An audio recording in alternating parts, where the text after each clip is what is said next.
Bom, assim, os produtores de Gilmore Girls não são muito confiáveis com os pares românticos. Eles têm uma balança moral meio duvidosa.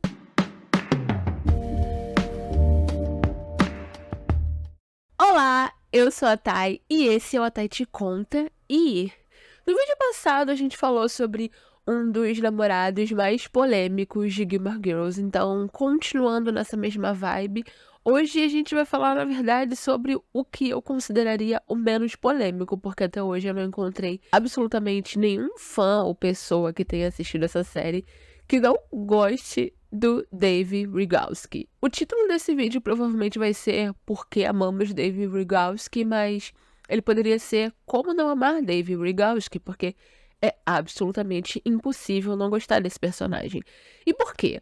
O que é que fez ele ser um dos personagens masculinos, um dos namorados, um dos pares românticos tão amados nessa série, que tem tantos pares românticos que são confusos e que sempre, sei lá, pisam na jaca de alguma maneira? Bom, antes de tudo, eu acho que um dos assim, existem muitos fatores pelos quais o Dave Rygalski, e eu adoro falar o sobrenome dele, é um personagem tão fofo, tão gostoso de se assistir, que é tão amado por todo mundo.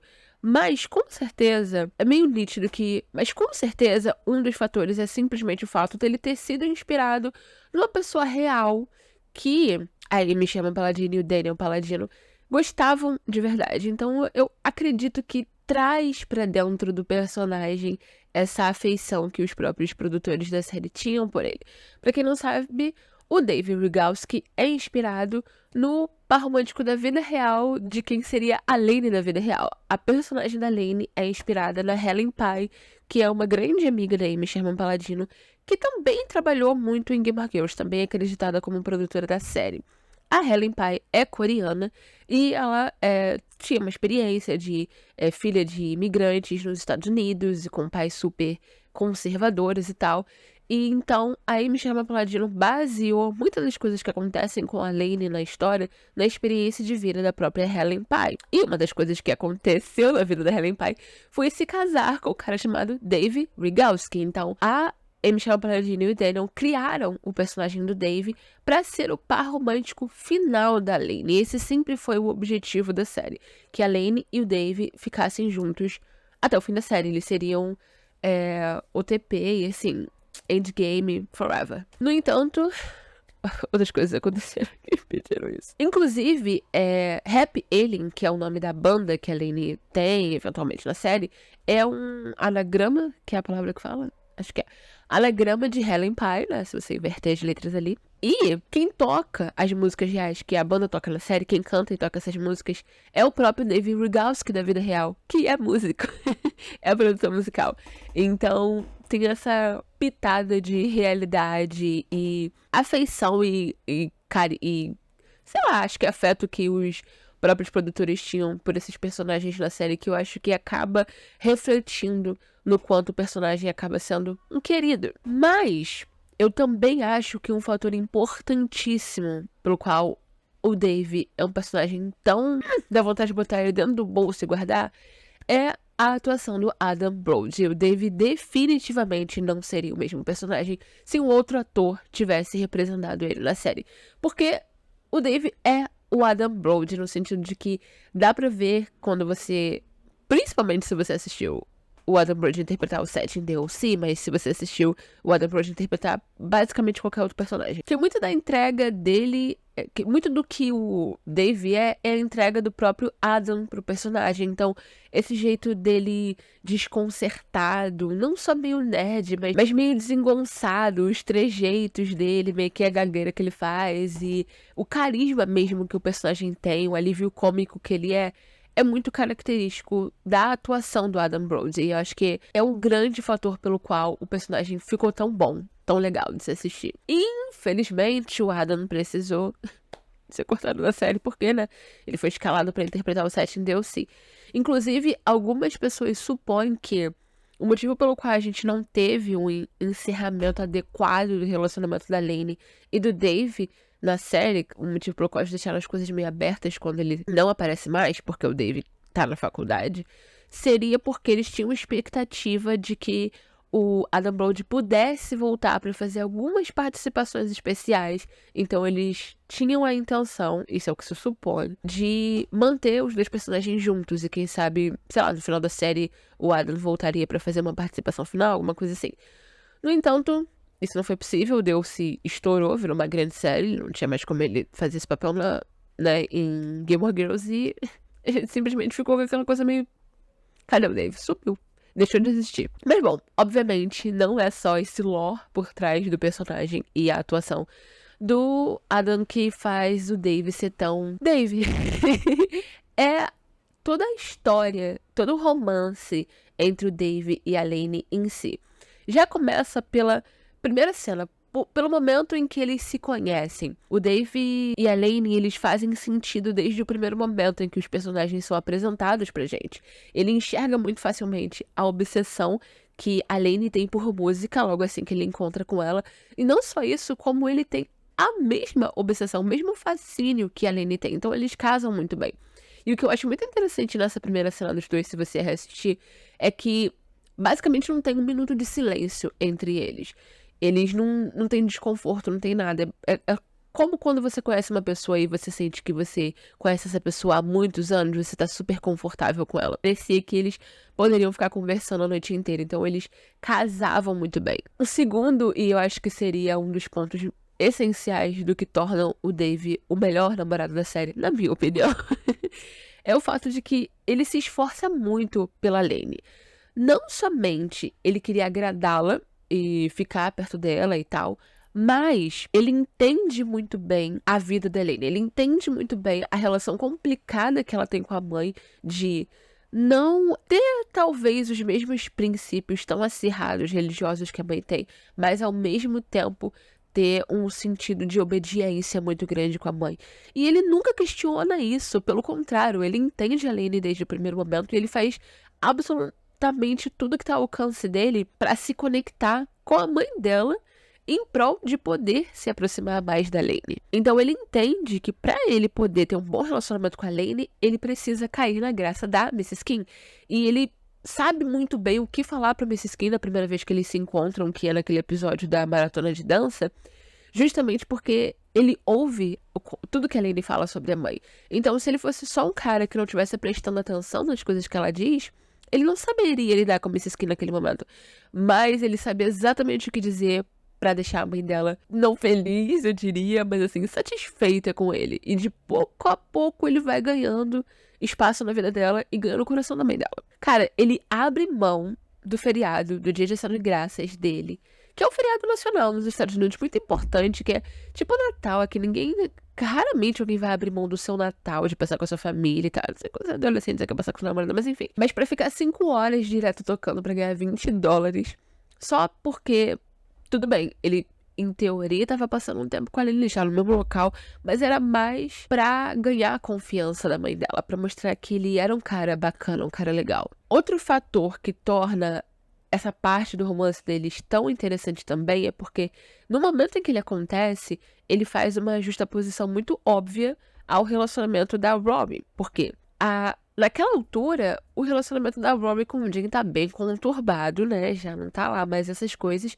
E no mesmo momento em que acontece a cena onde a Lane e o Dave se conhecem, acontece a cena onde a Rory e o Jim têm aquela conversa desconfortável sobre o futuro, o que vai acontecer quando ela for pra faculdade, e ele não, e como é que vai ser o relacionamento e tal. E eles meio que chegam num impasse de não conversar sobre o assunto, mas fica meio que subentendido de que o relacionamento deles não daria certo no próximo ano. Então tá meio que ali subentendido que o namoro tá prestes a acabar. Nenhum dos dois tá meio que satisfeito com aquela situação naquele momento. E aí tem esse contraste de, enquanto a história da Lane tá começando e crescendo e dando certo, a da Rory tá acabando. E até mesmo depois, quando a Rory e o Jim terminam definitivamente e ela tá namorando com o Jazz, ainda assim é uma contraposição os dois relacionamentos. Porque o grande conflito da relação da Lane com o Dave é um conflito externo. Eles não têm necessariamente um problema entre eles na relação deles. O conflito é o fato de que a mãe dela não deixaria ela namorar um menino que não é um coreano cristão. E ele não é um coreano cristão. E também que eles escondem o fato deles se gostarem dos outros membros da banda. Então, é externo a eles. Eles, os dois, se dão muito bem e nenhum dos dois, em algum momento, comete algum tipo de atitude que chega a magoar o outro. No entanto, no relacionamento da Rory e do Jazz, o conflito é totalmente interno, é a falta de comunicação entre os dois, é os problemas que eles não conseguem resolver, e como um vai meio que principalmente a Rory vai se magoando ao longo da relação dos dois, e esse relacionamento vai se deteriorando. Então, há essa contraposição de, enquanto que no relacionamento da Lane e do Dave, a gente consegue torcer pelos dois com muita força, porque não tem ninguém tomando uma atitude babaca um com o outro que faria você culpar um ou outro personagem pelo fato deles ainda não estarem juntos ou da relação ainda não estar perfeita no seu auge. No caso da Rory e do Jay, são eles tomando atitudes estúpidas que vão acabando com a relação, principalmente o Jay com a falta de comunicação, mas a Rory também com a falta de comunicação dela. E o que torna as cenas onde o Dave tá com ciúme do Young Chill, porque ele não pode sair com a Lane e ela tá saindo escondido. Saindo escondido não. Ela tá fingindo, né, que tá saindo com o Young Chill pra poder ludibriar a mãe dela. Torna as cenas dele com ciúme fofas, né? E não, assim, dramáticas ou chatas de se assistir. Geralmente eu não acho ciúme interessante. Mas no caso dele é fofo porque ele não tá com raiva da Lane naquele momento. Ele entende que não é culpa dela, mas ele tá com ciúme do fato de não ser ele a passar tempo com ela naquele momento. E ele não faz nada que sei lá, idiota, ele não ataca a Lane, ele não desconta essa raiva da situação dela. Pelo contrário, ele é tudo... Então eu fofinho quando ele corre naqueles 15 minutos de intervalo da... Eu não lembro se era um culto que tá acontecendo na casamento dela, algo assim. Pro jogo onde eles estão, só pra poder ver o que eles estão fazendo e ele vê que tá bem, ali no versário, que ele fica com ciúme. É tão bonitinho. É uma coisa muito adolescente, mas é um ciúme adolescente puro. Não é um ciúme adolescente como quando o Jim tem o ciúme da Rory. É aquela coisa mais... entende? Não é possessivo, é uma coisa mais de cuidado e eu queria estar ali presente. E por fim, eu acho que é a cereja do bolo que fez todo mundo gostar tanto do... A cereja do bolo, eu diria, porque acho que não tem como você não gostar dessa cena, ela é maravilhosa. Quando o Dave aparece na porta da Mrs. Kim, implorando a ela pra deixar ele levar a Lane pro baile, pra formatura, ele faz todo aquele discurso de por que ele é um cara tão legal e de tudo em que ele é tão certinho, como ele não vai ser uma má influência pra Lane, e explica o quanto ele gosta dela e o quanto ele queria que ela confiasse nele pra levar a Lane na formatura. E a Mrs. Kim responde com uma fala de Shakespeare